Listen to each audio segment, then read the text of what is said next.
Hi, welcome back everybody for another video of Virtual Warfare, text-based roleplay fighting tutorial series. And this is the last part of the trilogy of tiers, worlds, and rule sets. And we're going to be looking at the worlds. We're going to be looking at worlds and knowing what worlds like.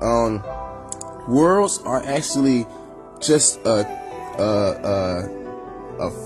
formation of how one will carry out their role play, fight. Actually, would the person rather give the information beforehand, before the fight, or keep the information, or would they rather give the information during the fight? This is what worlds are all about. So without wasting any time, let's just continue and just read what it says. As there are many individuals interested in the art of roleplay fighting, there are also many different styles of writing engagement in the art. As a result of this, the roleplay fighting community have differentiated the styles into worlds for the sake of less confusion, to ensure their legibility, and utilizing the concept of using pre-planned propositions ranging from weapons, abilities, intent, and even story to their fullest potential without breaking any virtual guidelines. An example, like metagaming, because if I give you a profile, if I get my profile out, you can make a character just defeat that character. So it's like, what's the point? What's the point of trying to fight if you're just going to counteract my whole character? So this is why, people choose what worlds they want to be in when they fight. So to reduce some of the confusion and enhance the legibility regarding this concept, Virtual Warfare is offering a layout and description of each world to help participants have a better understanding of the previous and current days of roleplay fighting.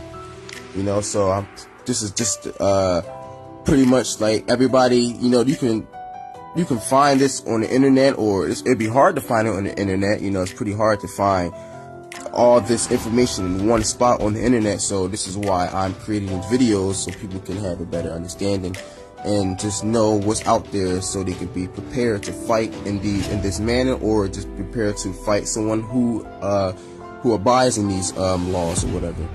So the first one is the ancient world. And the ancient world was the way people gave their characters, or the way people fought back in the day. When it comes down to roleplay fighting, this process of engagement is known to be the first and most traditional. This style conducts participants to use pre-written bios consisting of appearance, weapons, and abilities of a character, using a maximum of 500 to whatever number of words to different formats allowed in those days. Each party is allowed a series of 3 attacks per turn, and we talked about this not too long ago in the tier section, and any amount of words without breaking any virtual guidelines such as auto. So the ancient world, was like, I was my character. I created the bio, and everywhere I went, this is who I was. So people who knew me and people who read my bio know this is who I am. When you fight me, this is what you get. So I don't have to go as far as to give detail of my sword, because it's already in my profile. All I gotta do is say I draw my sword and I swing it, blah blah blah. I don't have to use all the information that one uses today, because all my information was in my bio, and then it was always with me. So it gave me the possibility to use less detail. So the next one is the old world, and the old world is a world that some of us use today. It's actually a world that's, for me, it's light going, it's easy, it's fun, not too much work to be involved.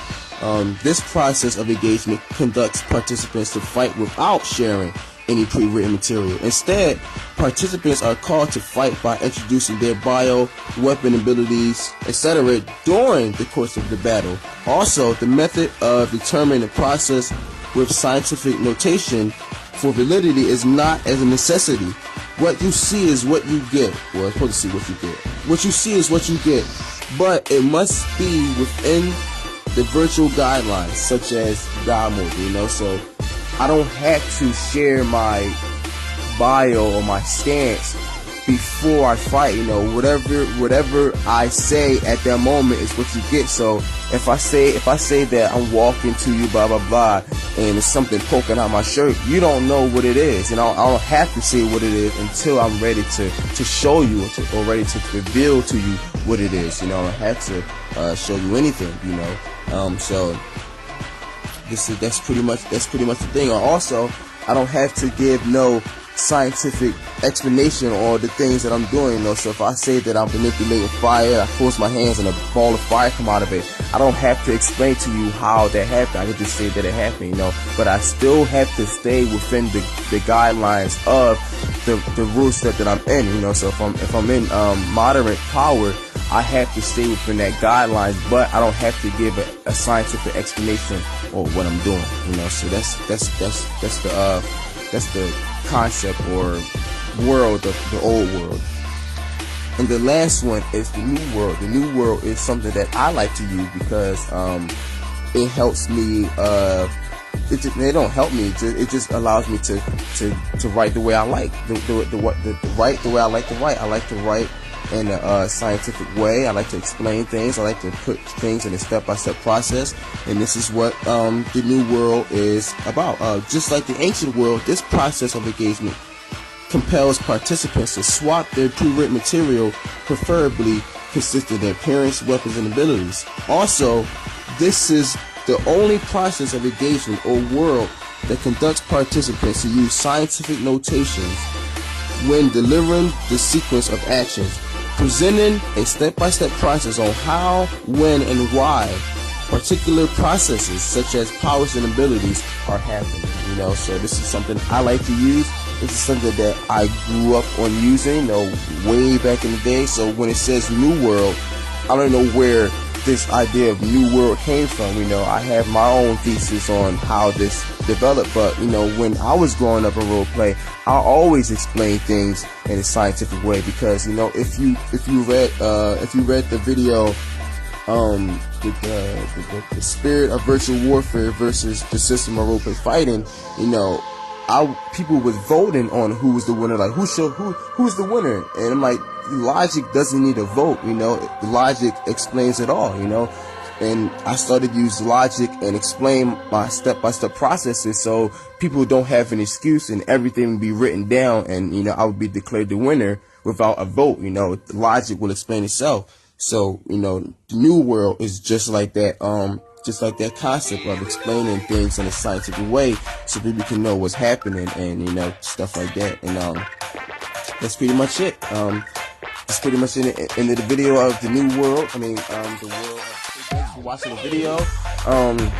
You know, more videos will be in the future. I can't wait to do more videos. It's awesome just to get these things out and people just listening to me and stuff like that. Not listening to me, but the things that I have to say, the things that I have to offer. So, you know, it just shows that people are really understanding what's happening, so people can come to a more common ground and just roleplay better overall. You know, that's my hope that I have for the roleplay community. Not everybody fight the same, but at least everybody knows, you know, quote unquote, other people's religion, to know not to disrespect them and, you know, accommodate them, you know, just everybody live in harmony, you know, and that's what I'm looking for. So thanks for watching, and I'll see you next time. This is